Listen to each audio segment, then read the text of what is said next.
I'm Pip Waller and this is Being Human, where I talk about various things to do with being a person, alive in a body, with feelings, with a mind, with an energy thing which we're going to call spirit, part of a human community, inextricably bound with nature and the natural world, and what on earth to do when things go wrong and how to make sure things go well.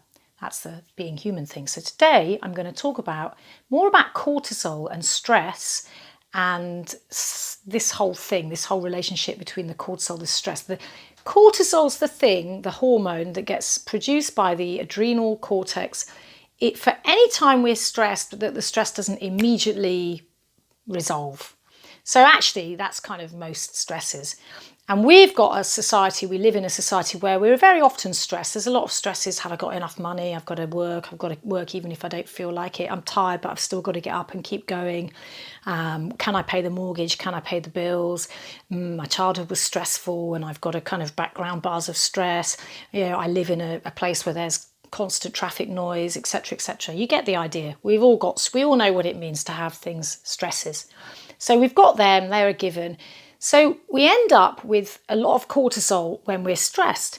Now, I've said when I was talking about stress that it's quite good to do little bits of harder exercise because your immune system, your nervous system's all excited. You've got the sympathetic arousal, and if you don't do anything physical, if you've got all that going on, you're very sedentary. Then you can end up with a situation where, like, you're all dressed up and nowhere to go. That energy is pent up in the body and doesn't get expressed, and that's bad for you.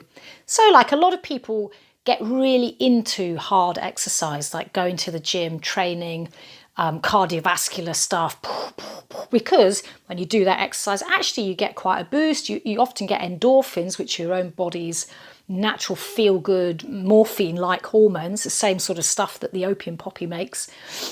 And the other thing is you get from that kind of exercise, cortisol is released.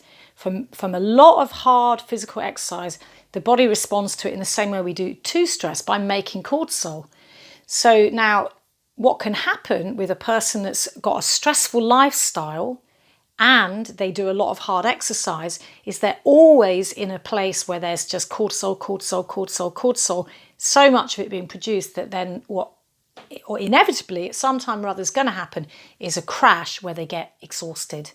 And actually quite often that can come out as some kind of a disease, because remember that the cortisol suppresses your immune system and your inflammation, and that means your immune system is less able to look after and deal with, sort out the problems that come your way, which doesn't only mean problems from infections coming from outside, but it also means your own internal things that need to be cleaned up, like including cancerous cells, for example. It's your own immune system's got ways to deal with that, but if it's continually suppressed over a long period of time because you're under stress and you're also overdoing it, producing lots of cortisol, then you can end up with a situation where you're really quite poorly. So one little other word about cortisol. Cortisol, naturally, it's got rhythms in the body, and for all of us, we have a burst of it in the morning. We're asleep, we have a burst of cortisol. That's one of the things that wakes us up, gets us ready for the day. Then in the evening, we have another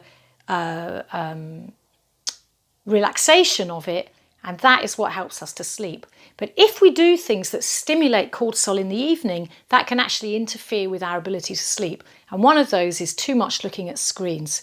So if just the light from the screen is enough to produce cortisol, but also if you're doing like really fast action things, like watching action movies even, or playing those kind of video games, they in themselves produce more cortisol. They're a sympathetic kind of nervous system action.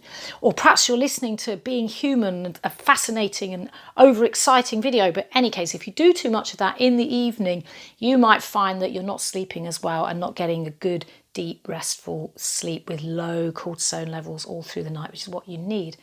So there'll be more about this stress, this subject of stress, which is vast and very interesting, coming soon. I'm Pip Waller and this is Being Human. Thanks for listening.